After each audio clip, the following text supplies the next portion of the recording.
Indonesia saat ini sudah menjadi daerah produsen. Karena apa?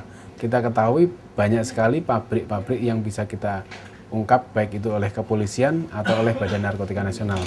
Artinya dengan banyaknya pabrik, dia akan memproduksi. Dia baik itu untuk produksi lokal ataupun mereka gunakan untuk ekspor lagi ke negara yang dekat dengan Indonesia. Artinya yang membutuhkan narkotika tersebut sekarang yang banyak diproduksi di sini adalah termasuk sabu dan ekstasi. Kenapa sabu dan ekstasi diproduksi juga di Indonesia?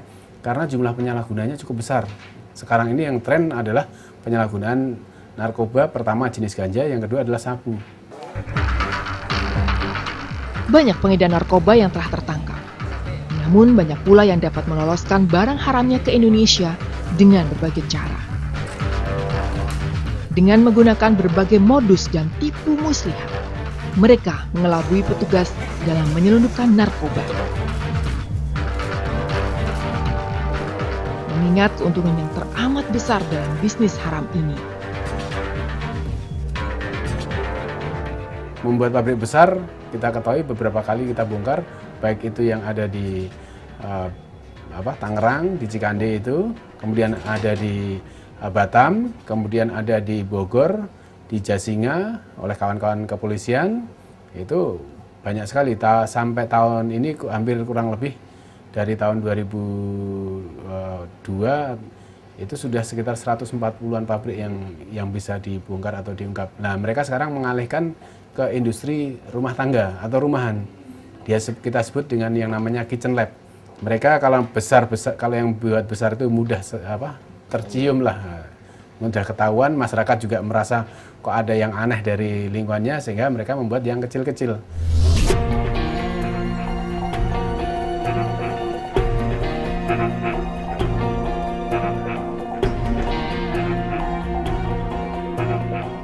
Mengantisipasi hal ini, BNN perlu punya perangkat canggih dalam mengerem dan menangkal para pengedar yang semakin canggih dalam beroperasi. Salah satu perangkat canggih yang dipunyai BNN adalah laboratorium.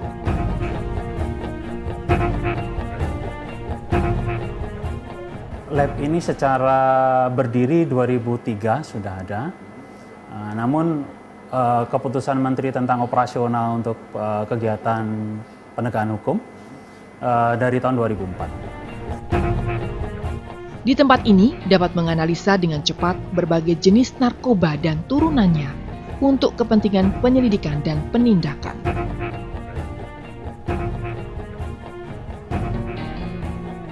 Alat ini namanya gas kromatografi mass spectra.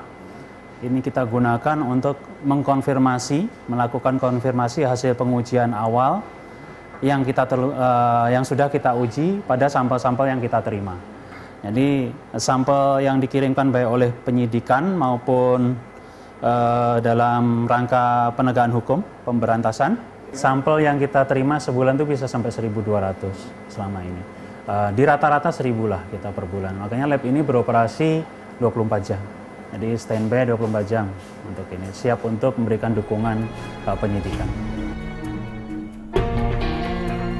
Namun secanggih apapun alatnya, tanpa adanya kerjasama dari seluruh masyarakat, peredaran narkotika di Indonesia akan tetap tinggi. Ternyata masyarakat juga beberapa kali memberikan informasi kepada kita tentang adanya hal-hal aneh yang ada di lingkungannya. Misalkan adanya baunya menyengat, kemudian ada orangnya nggak pernah pulang. Seperti di Dadap itu orangnya nggak pernah pulang, rumah itu nggak pernah ada penghuninya. Tapi apa? Ternyata dia pulang kalau malam dan pagi sudah keluar lagi. Malam itu dia memproduksi di situ. Dan itu masyarakat memberikan informasi kepada kita dan kita berterima kasih karena apa? Dengan adanya informasi masyarakat kita bisa berbuat lebih banyak. Tanpa adanya informasi pasti kita juga sangat terbatas kan? Karena disinilah karena narkoba ini bukan hanya musuh pemerintah, khususnya musuh BNN. Oleh karena itu kita berharap seluruh lapisan masyarakat paham akan penyalahgunaan dan peredaran gelap, bahaya penyalahgunaan dan peredaran gelap narkoba. Oleh karena itu kita bisa memerangi bersama-sama.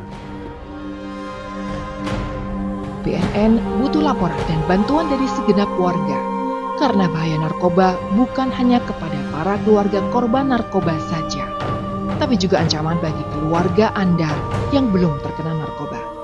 Jangan remehkan.